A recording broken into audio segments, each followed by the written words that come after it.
मजलिस इत्तेहाद मुस्लिमीन का कार्यक्रम रखा, इसके लिए बधाई। और मैं अपने तरफ से माला पहनाता हूँ मुख्तार भाई। मुख्तार भाई अरे भैया, और हमारी ताकत की अंदाजा कोई भीड़ से ना लगा ले, कोई खाली कुर्सी देख करके हमारे ताकत को कम आंकने का प्रयास न करे। मैं कहना चाहूंगा विपक्षी लोगों से, हम ऑल इंडिया मजलिस इत्तेहाद मुस्लिमीन के मर्द मुजाहिद हैं। जंग के मैदान में एक तरफ 100 होगा और दूसरी तरफ हम 2 होंगे, वही काफी है। लेकिन इतना जरूर कहना चाहूंगा साथियों कि आने वाली 20 तारीख महज एक चुनाव नहीं है। आने वाली 20 तारीख सिर्फ एक विधायक को नहीं चुनने का वोट है।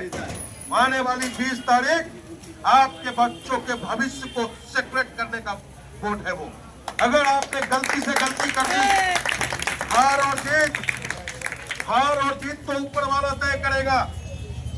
लेकिन ये विश्वास दिलाता हूँ आपको कैला भट्टा वालों, आपको विश्वास दिलाता हूँ मुख्तार भाई के चाहने वालों, कि आप वोट करना पतंग को, वोट डाल करके आराम से सो जाना। पतंग चुनाव चिन्ह सुरक्षा और सम्मान की गारंटी देता है। किसी माई के लाल में दम नहीं है, कोई माई का लाल नहीं जला है कि हमारे लोगों के सम्मान से खिलवाड़ कर जाए। किसी में वो ताकत नहीं है कि हमारे लोगों को कोई छेड़ जाए। ये पूरा विश्वास के साथ बैरिस्टर असदुद्दीन ओवैसी का ये छोटा सिपाही पंडित मनमोहन जागामा इस कैला भट्टा में कह करके जा रहा है। आपसे मैं अपील करता हूँ कि आने वाली 20 तारीख को पतंग के बटन को दबाओ। आप उम्मीदवार कौन है उसे मत देखो, आपको अगर देखना है तो अपने नेता को देखो। आपको याद होगा जब 2014 का चुनाव था, किस तरीके से हर हर मोदी, घर घर मोदी, और ऐसा मोदी घोड़ा कि सबका कारोबार चौपट कर दिया। उसी तरीके से आप उम्मीदवार को न देखें, आप हमारे नेता बैरिस्टर असदुद्दीन ओवैसी साहब को देखें। जब आप वोट डालने जाएं तो आप अपने उस दर्द को याद करें कि 2014 से अब तक इस सरकार ने कितनी दर्द दी है मुझे। उस दर्द को याद करके वोट करना। जब आप वोट डालने जाना तो याद करना कि 2014 के बाद इस गाजियाबाद के मुसलमान भाइयों ने किसको वोट दिया था। कभी समाजवादी पार्टी को वोट दिया, कभी कांग्रेस को वोट दिया, कभी बसपा को वोट दिया। लेकिन जब इस गाजियाबाद के मुसलमानों पे जुल्म हो रहा होता है, उस वक्त में न समाजवादी पार्टी नजर आती है, न बसपा नजर आती है, न कांग्रेस नजर आती है। अगर कोई नजर आता है तो वो सिर्फ और सिर्फ ऑल इंडिया मजलिस इत्तेहाद मुस्लिमीन नजर आता है। मैं अभी चंद दिनों की बातें बताना चाहूंगा। अभी कुछ दिन पहले हमारी एक बहन तानिया सैफी क्रॉसिंग रिपब्लिक में रहती थी, फ्लैट में। उनके बिटिया का तबीयत खराब हो गया था, वो दुआओं के लिए कुरान खानी करवाया अपने घर पे। जानते हो आप उनके साथ क्या हुआ? जो मौलाना कुरान खानी कराने आए थे अल्ताफ साहब, उनसे पूछना आप कि ये पंडित मनमोहन जागामा, ये बैरिस्टर असदुद्दीन ओवैसी का सिपाही डॉक्टर मेहताब अली ने क्या काम किया था। हमारा कोई रिश्ता नहीं था उनसे, हमारी कोई पहचान नहीं थी अल्ताफ साहब से, मौलाना साहब से। लेकिन जैसे ही हमारी जानकारी में आया कि मौलाना साहब को पुलिस ने गिरफ्तार कर लिया है, हमें जैसी जानकारी में आया कि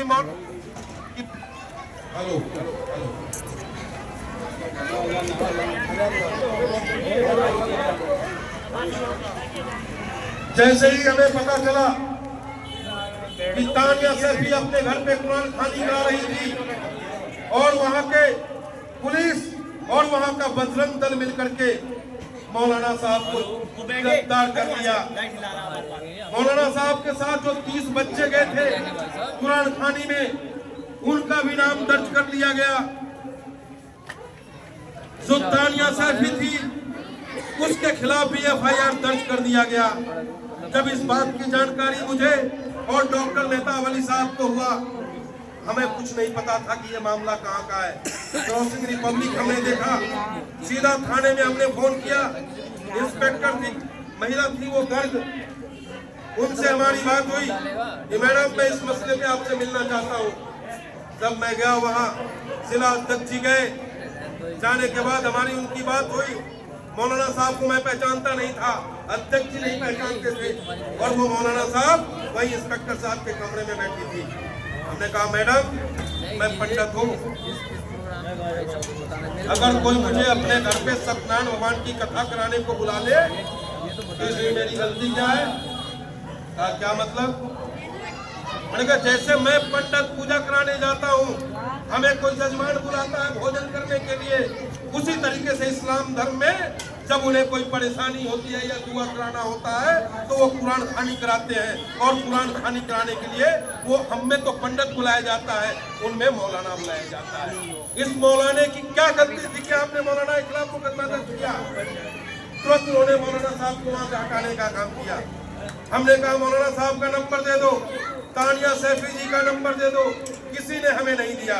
फिर हम लोग बाहर निकले, बाहर निकल के चाय वालों से इधर उधर से भटकने के बाद जब हमें संपर्क नंबर मिला मौलाना साहब का, हमने मौलाना साहब को फोन किया कि मौलाना साहब हम बैरिस्टर असदुद्दीन ओवैसी साहब के सिपाही हैं, जब आपके बारे में जानकारी हुई है तो हम लोग आए हैं, आपसे मिलना चाहते हैं, आप कहाँ रहते हो? मैं वहीं आ जाता हूँ। कहा साहब मैं तो थाने में हूँ, मुझे बंद कर रखा। मैंने कहा थाने में तो बता रहा है ही ना? नहीं जी थाने में ही हूँ। मैंने कहा किधर हो बताओ? तो फलाने कमरे में। मैंने कहा क्या? जैसे गए हम दोनों आदमी, ये तो वही मौलाना साहब जो इंस्पेक्टर साहब के पास बैठी थी। उनका मौलाना साहब को क्या नाम है? दरोगा जी रोकने लगे। मैंने कहा भैया दरोगा जी रोको मत, आने दो। उन्हें बाहर लाया, उनसे सारी बात पूछी। बात पूछने के बाद एसीपी महोदय से बात की हमने कहा हमारी संख्या को देख करके हमारी ताकत का अंदाजा न लगाए महोदय, इतनी ताकत है हम में, इतनी ताकत ऑल इंडिया मजलिस इत्तेहाद मुस्लिमीन में है कि गाजियाबाद के हर चौराहे को हम जाम कर देंगे अगर मौलाना साहब के खिलाफ मुकदमा कर। कोई नहीं उठा सकता हम लोग और ऊपर वाले का शुक्र है। मैं बधाई देना चाहूंगा एसीपी महोदय को, बधाई देना चाहूंगा इंस्पेक्टर साहिबा को कि उन्होंने हमारी बात को समझा, हमारी बात को सुना, और आपका ये सिपाही उस बजरंग दल के खिलाफ मुकदमा दर्ज कराने का और मौलाना साहब को बाहर लाने का। तो हम वो मजलिस के सिपाही हैं, जबकि अभी हमारे पास कोई ताकत नहीं है। अरे आप ताकत देके तो देखो, मेरे पाँव में घुंघरू को बांध, फिर मेरी चाल देखना। कोई नफरत इस गाजियाबाद में अपने फल को नहीं उठा पाएगा, कोई दूसरा नरसिम्हा नंग पैदा नहीं हो पाएगा। इस गाजियाबाद में वही रहेगा जो अमन चैन की बात करेगा, इस गाजियाबाद में वही शासन करेगा जो भाईचारा और एकता की बात करेगा, जो नफरत फैलाने का काम करेगा, उसे ईद का जवाब पत्थर से देने का काम ऑल इंडिया मजलिस इत्तेहाद मुस्लिमीन करेगा। ये तो रही तानिया सैफी की बात। दूसरी बात आपको पता है नरसिम्हा नंद काहे का संत? क्या संत की भाषा ऐसी हो सकती है? क्या कोई सूफी का भाषा ऐसा हो सकता है? क्या मेरी हैसियत है कि मैं किसी सूफी पे उंगली उठा दूं? क्या मेरी हैसियत है कि किसी पीर पैगंबर पे उंगली उठा दूं? क्या मेरी हैसियत है कि किसी अवतार पे उंगली उठा दूं? इस धरती पे रहने वाला किसी भी व्यक्ति की ताकत नहीं है कि किसी सूफी संत पे, किसी अवतार पे उंगली उठाने का काम करे। बात करते हो तुम हजरत मोहम्मद पैगंबर साहब की। अरे हजरत मोहम्मद पैगंबर साहब के भूल के भी थोड़ी सी मिल जाए तुझे तो तुम्हारा जीवन सफल हो जाए। लोग भटकते हैं मंदिर में और मस्जिद में, गुरुद्वारों में। अरे अपने दिल में ढूंढो, तुम्हें हजरत मोहम्मद मिलेंगे, दिल में ढूंढो तुम्हें राम मिलेंगे, लेकिन तब मिलेंगे जब तुम इंसान से प्यार करो। मेरा बेटा कहता है कि पंडित जी आप ब्राह्मण हो, आप हिंदू हो, आप अपने धर्म को पूरी ईमानदारी से निभाना। जिस दिन आप अपने धर्म को भूलोगे उस दिन आप इंसानियत को भूल जाओगे। ये हमारा नेता कहता है। और मैं आप तमाम मुसलमान नौजवान साथियों से कहना चाहता हूँ, ये मुसलमान नौजवानों, वाकई अगर तुम्हारे दिल में हजरत मोहम्मद पैगंबर साहब से मोहब्बत की जगह है, तुम्हारे दिल में बैरिस्टर असदुद्दीन ओवैसी बनने की ललक है, तो सबसे पहले 5 वक्त में नमाजी बन जाओ। सबसे पहले 5 वक्त में नमाजी बन जाओ। जिस दिन तुम 5 वक्त में नमाजी बन जाओगे, तुम्हारे दिल में रहम आएगा, तुम्हारे दिल में इंसानियत जागेगी। तुम लोगों की मदद करने को तुम्हारा हाथ उठेगा। ये सिखलाता है मजहब, ये सिखलाता है धर्म, लेकिन वो नहीं सिखलाता जो यतीम नरसिम्हानंद ने कहा था। न मेरा राम मुझसे कहता कि तू किसी को गाली दे, न आपका हजरत मोहम्मद पैगंबर साहब कहता है कि तू वो तो कहते हैं कि तेरा धर्म तुझे मुबारक, मेरा मजहब मुझे मुबारक। ऐसे महान हस्ती ने उंगली उठाई, उन्हें भी करारा जवाब अगर किसी ने दिया पूरे हिंदुस्तान में तो वो हमारा नेता था, वो आपका नेता था, बैरिस्टर असदुद्दीन ओवैसी साहब। किसी ने आवाज उठाई तो प्रदेश के अध्यक्ष शौकत अली साहब ने आवाज उठाई तो पूरे उत्तर प्रदेश में ऑल इंडिया मजलिस इत्तेहाद मुस्लिमीन के कार्यकर्ताओं। तो मेरे साथियों, कहने को तो बहुत सारी बातें हैं, कहां से शुरू करूं? अरे जिस पे किया हमने भरोसा, जिस पे किया हमने भरोसा, उसी ने तो हमको लूटा है। किसका नाम बताऊं? कभी सपा ने लूटा है, कभी बसपा ने लूटा है, कभी कांग्रेस ने लूटा है। भैया बाकी सब धोखा है,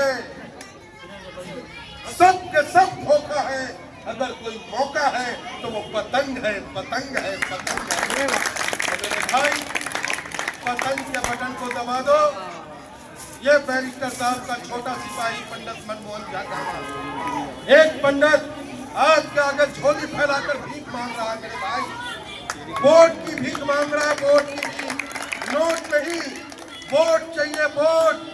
अगर जालिमों को रोकना है, अगर अपने नेता बैरिस्टर साहब को ताकत देना है मेरे यारों, तो भैया एक वोट दे देना।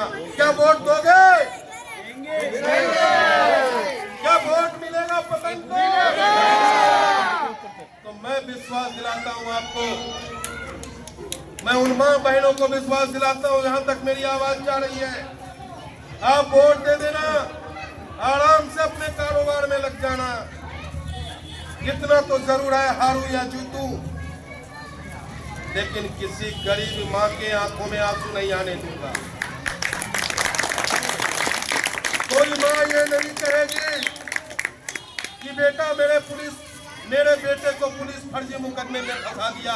अगर ऐसा होगा तो ये मजलिस का सिपाही आपके साथ कंधा से कंधा मिला करके आपके साथ। कोई बहन नहीं रोएगी अक्सर जी, कोई बहन नहीं रोएगी कि मेरा भाई काम पर गया था और पुलिस फर्जी एनकाउंटर में मुठभेड़ करके जेल में। जो होगा इंसाफ होगा। और एक बात और कह दूं, लोग कहते हैं कि ये पार्टी मुसलमानों की है। नहीं, ये पार्टी मुसलमानों की नहीं, ईमानदारों की पार्टी है। ये पार्टी संविधान की पार्टी है, ये पार्टी हक और हुकूक की पार्टी है। ये पार्टी कहता है कि जिसकी जितनी भागीदारी उसकी उतनी हिस्सेदारी। अरे वोट देगा मुसलमान भाई और मंत्री बनेंगे अखिलेश जी, कहाँ तक चलेगा भाई? बुड़बक का समझ लिए हो। अरे हम बिहार से यहाँ के झंडा गाड़े हुए हैं और आप लोग यहाँ के रहने वाले अपना झंडा नहीं गाड़िएगा, गाड़िएगा कि नहीं गाड़िएगा? झंडा एकदम ठोक के रखना है, किसी से डरने की जरूरत नहीं है। बिहारी बाबू भी आपके साथ है, अल्लाह मियाँ भी आपके साथ है, राम जी भी साथ है, अब बैरिस्टर असदुद्दीन ओवैसी भी साथ है। ठीक है भैया, जिंदाबाद, बैरिस्टर ओवैसी जिंदाबाद।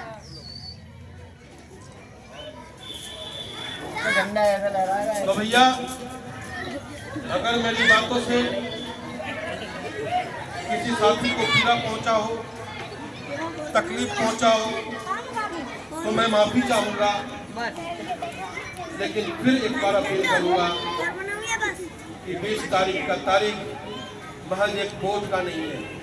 होता क्या है, हमारे नौजवान भाई उस दिन पिकनिक पे निकल जाते हैं, छुट्टी मनाने लगते हैं, देर तक सोते हैं वो, और दूसरी तरफ बस्ती में जाके देखोगे आप तो नाश्ता बाद में वोट पहले डाला जाता है। तो वोट का परसेंटेज आपका बढ़ना चाहिए, हर घर से वोट डालना चाहिए। कोई माँ, कोई बुजुर्ग मेरा बूथ तक जाने में सक्षम नहीं है, उनका स्वास्थ्य ठीक नहीं है, उन्हें अपने कंधों पे, अपने सवारियों पे ले जाकर के वोट डलवाने का आप काम करेंगे, क्योंकि लोकतंत्र की ताकत वोट है। कोई नहीं है उसका रखवाला जिसकी राजनीति का आवाज उठाने वाला नहीं हो। इसलिए आपसे उम्मीद करता हूं कि आने वाली 20 तारीख को अपने नेता बैरिस्टर असदुद्दीन साहब के हाथों को मजबूत करने का काम करेंगे। इसी के साथ मैं अपनी बात को समाप्त करता हूं और मैं निवेदन करता हूं, बागपत से हैं वो और पार्टी के मजबूत स्तंभ हैं। बागपत के जिला अध्यक्ष हमारे भाई हाफिज मुकर्रम साहब, ये अपनी अल्फाजों में आपसे वोट की अपील करते हैं।